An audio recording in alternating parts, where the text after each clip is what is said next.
주시는 하나님의 말씀은 고린도후서 5장 12절부터 16절까지의 말씀입니다. 신약 290면에 있습니다. 고린도후서 5장 12절부터 16절까지 한 절씩 교도하겠습니다. 우리가 다시 너희에게 자천하는 것이 아니요 오직 우리로 말미암아 자랑할 기회를 너희에게 주어 마음으로 하지 않고 외모로 자랑하는 자들에게 대답하게 하려 하는 것이라. 우리가 하나님을 주셨어도 하나님을 위한 것이요 정신이 온전하여도 너희를 위한 것이니 그리스도의 사랑이 우리를 강권하시는도다. 우리가 생각하건대 한 사람이 모든 사람을 대신하여 죽었은즉 모든 사람이 죽은 것이라. 그가 모든 사람을 대신하여 죽으심은 살아있는 자들로 하여금 다시는 그들 자신을 위하여 살지 않고 오직 그들을 대신하여 죽었다가 다시 살아나신 이를 위하여 살게 하려 함이라. 함께 읽습니다. 그러므로 우리가 이제부터는 어떤 사람도 육신을 따라 알지 아니하노라. 비록 우리가 그리스도도 육신을 따라 알았으나 이제부터는 그같이 알지 아니하노라. 아멘. 오늘 말씀의 제목은 사람 보는 안목. 안목이란 사물을 보고 분별하는 견식을 말합니다. 즉 사물을 본다고 다 보는 것이 아니라 그 가치와 거기에 담긴 의미를 파악해야 제대로 보는 것입니다.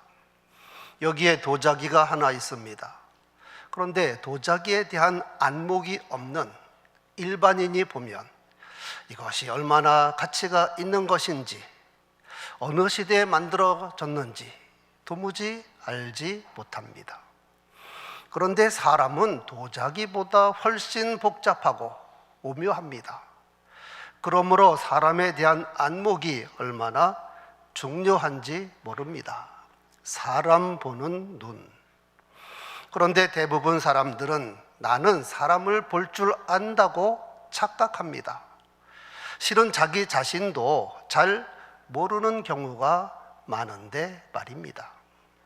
성경에도 사람을 잘못 보는 경우가 허다합니다. 사무엘이 차기 왕이 될 사람에게 기름을 부으라 하는 하나님의 명에 따라서 베들레헴에 갔고 이새의 아들들을 다 불렀습니다. 그리고 한 사람씩 면접을 시작하는데 장남 엘리압을 보는 순간 사무엘 마음에 쏙 들었습니다. 바로 이 사람이군요. 하지만 하나님께서는 그가 아니라는 겁니다. 사람 잘못 보셨어요. 이때 여호와께서 하신 말씀, 내가 보는 것은 사람과 같지 아니하니 사람은 외모를 보거니와 나 여호와는 중심을 보느니라.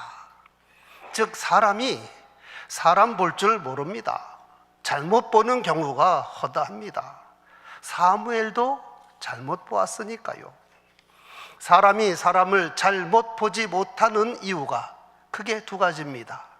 하나는 사람이란 존재가 워낙 내면이 복잡하기 때문에 이 파악하기가 쉽지 않습니다. 우리 속담대로 열길 물속은 알아도 한길 사람 속은 모른다 하는 말이 있습니다. 또 하나는 사람이 외모를 주로 보기 때문입니다. 그 사람의 생김새, 인상, 풍채, 말씨, 고향, 출신 등등. 즉 겉사람만 보고 그 사람 다 안다고 착각하는 경우가 얼마나 많은지 모릅니다. 여러분, 우리가 이런 약점이 있는 존재인 것을 피차 인정해야 합니다.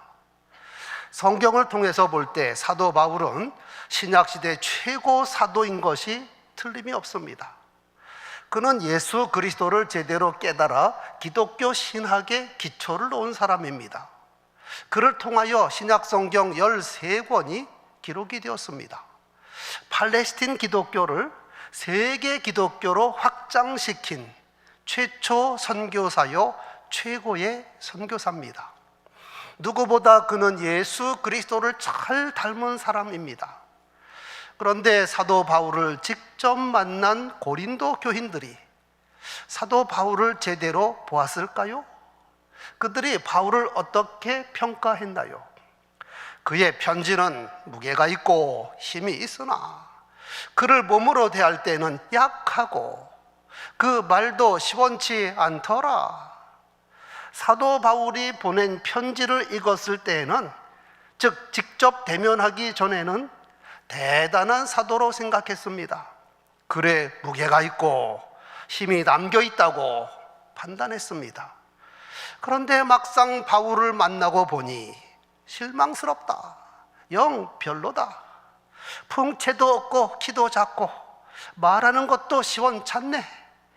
훌륭한 사도라고 말하기 어려워. 심지어 그들 가운데는 바울이 사도가 맞냐? 이런 사람도 있었습니다. 그러면 여러분, 고린도 교인들이 사도 바울을 제대로 보았을까요? 사람 잘못 보셨어요. 잘못 보아도 대단히 잘못 보았어요. 그 이유는 사람을 외모로 판단했기 때문입니다. 예수께서 공생애 시작하시기 전에 세례 요한 집회 장소에 오셨습니다. 그때 세례 요한의 제자였던 안드레와 빌립이 예수를 만나 첫눈에 반했습니다. 와우, 우리 선생님이 말씀하신 대로 나사렛 예수가 메시아인 것이 틀림이 없어. 이에 안드레는 자기 형 시몬에게 전도를 했고, 빌립은 자기 친구 나다나엘에게 가서 전도했습니다. 우리가 메시아를 만났다. 나사렛 예수가 메시아다. 그랬더니 나다나엘이 한 말, 에이, 나사렛에서 무슨 선한 것이 날 수 있겠느냐? 촌동네 나사렛 출신이 메시아일 리가 없어. 나다나엘 역시 사람 잘못 보셨어요. 그런데 예수님은 나다나엘을 다 보고 계셨고 정확하게 알고 계셨습니다. 여러분, 사람은 예수를 잘못 봐도 예수님은 우리 한 사람 한 사람 속속들이 다 보고 계시고 다 알고 계십니다. 예수를 잘못 본 것은 나다나엘뿐만 아니라 당시 대부분 유대인들이 예수를 잘못 봤습니다. 잘못 보니 예수를 안 믿는 겁니다. 예수께서 그들에게 이런 말씀까지 하셨습니다. 내가 심판하러 이 세상에 왔으니 보지 못하는 자들은 보게 하고 보는 자들은 맹인이 되게 하려 함이라. 그랬더니 바리새인들이 기분이 나빠서 이렇게 말합니다. 우리도 맹인이란 말이냐? 우리가 다 보는데. 이에 예수께서 이러시되 너희가 맹인이었더라면 죄가 없으려니와 보지도 못하면서 본다고 하니 너희 죄가 그대로 있느니라. 앞에서 고린도 교인들이 사도 바울을 제대로 알아보지 못했습니다. 바울도 잘못 보니 그들이 예수도 제대로 알아보지 못합니다. 본문 12절에서 우리가 우리 자신을 여러분에게 지켜 세우려는 것이 아닙니다. 우리는 여러분이 우리를 자랑할 수 있는 근거를 여러분에게 주려는 것입니다. 즉 사람 제대로 보면 좋겠습니다. 그러면서 16절, 그러므로 이제부터는 우리가 아무도 육신의 잣대로 알려고 하지 않습니다. 전에는 우리도 육신의 잣대로 그리스도를 알았지만 이제는 그렇지 않습니다. 이런 이유에서 예수께서 이 말씀하셨습니다. 너희가 보는 것을 보는 눈은 복이 있도다. 그러므로 성도 여러분, 우리는 사람 보는 눈이 열려야 합니다. 보는 것을 보는 복 있는 사람이 되어야 합니다. 사람 보는 눈도 열려야 하고 영적 신비를 보는 눈도 열려야 합니다. 우리가 이미 충분히 경험했듯이 세상과 인생은 눈에 보이는 것이 전부가 아닙니다. 정말 중요한 것은 육안으로 보는 것이 아니라 마음의 눈으로 보아야 하고 영안으로 보아야 하는 겁니다. 인생은 이 땅에서의 삶이 전부가 아니라 영원한 하늘나라를 바라보며 소망 가운데 살아가야 하는 겁니다. 육안도 그렇고 영안도 그렇고 보지 못하면 답답하고 두렵고 괴롭습니다. 그런데 볼 것을 보면 평안하고 기쁘고 행복한 겁니다. 여호와 하나님은 사람의 눈을 열기도 하시고 닫기도 하시는 하나님이십니다. 엘리사 사환이 어느 날 아침에 일어났더니 아람의 군대가 그 도단성을 겹겹이 싸고 있는 겁니다. 사환이 두려워서 엘리야에게 달려갑니다. 아하, 내 주여, 우리가 어찌하리이까? 적군에게 완전히 포위를 당했습니다. 그런데도 엘리사가 말하기를 두려워하지 말라. 우리와 함께한 자가 그들과 함께한 자보다 많으니라.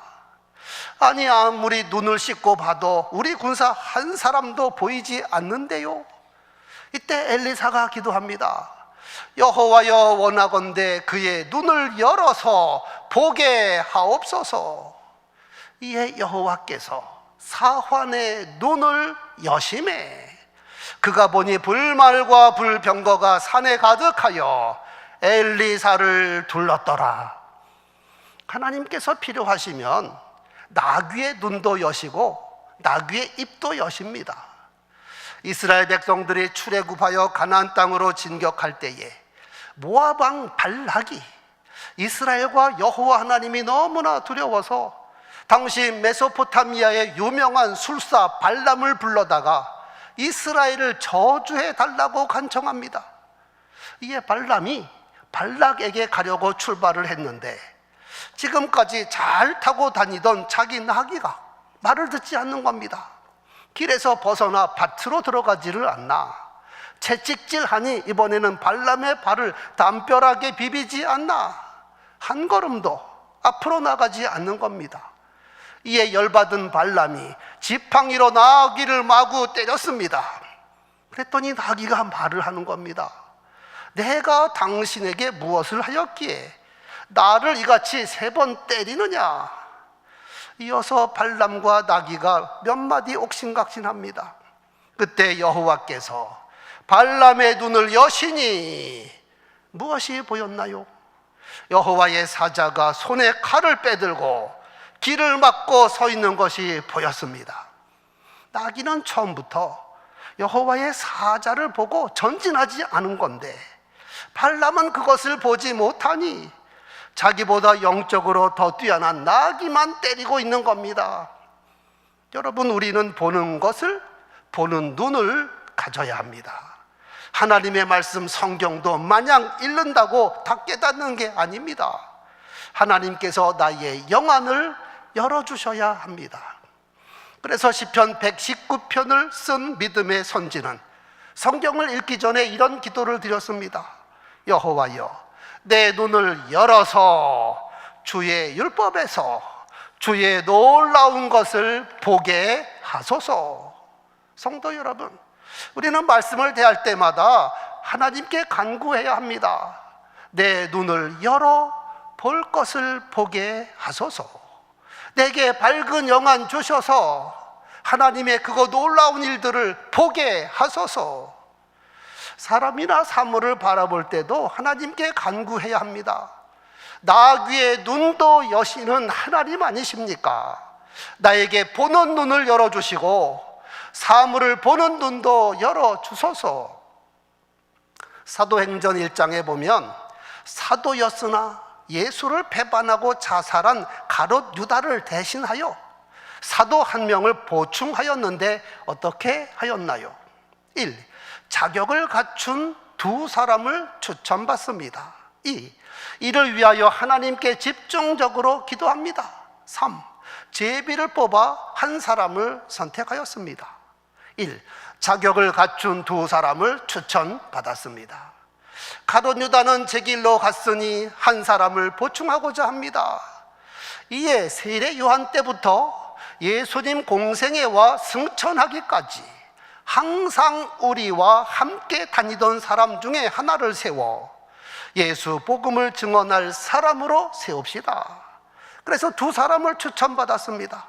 하나는 바사바라고도 하는 요셉이요, 또 하나는 마띠아입니다.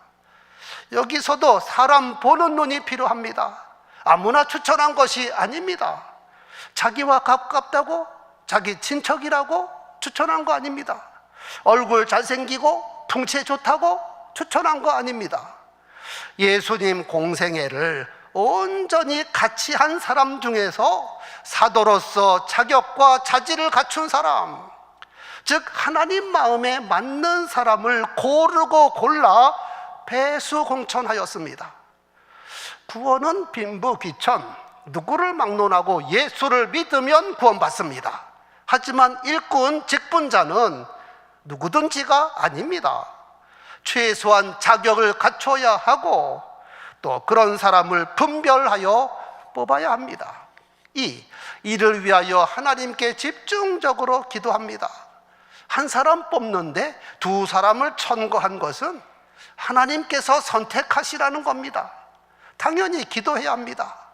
그들이 기도하여 이르되 무사람의 마음을 아시는 주여, 이 두 사람 중에 누가 주님께 택하신 바 되어 봉사와 사도의 직분을 대신할 자인지 보이시옵소서, 보이시옵소서.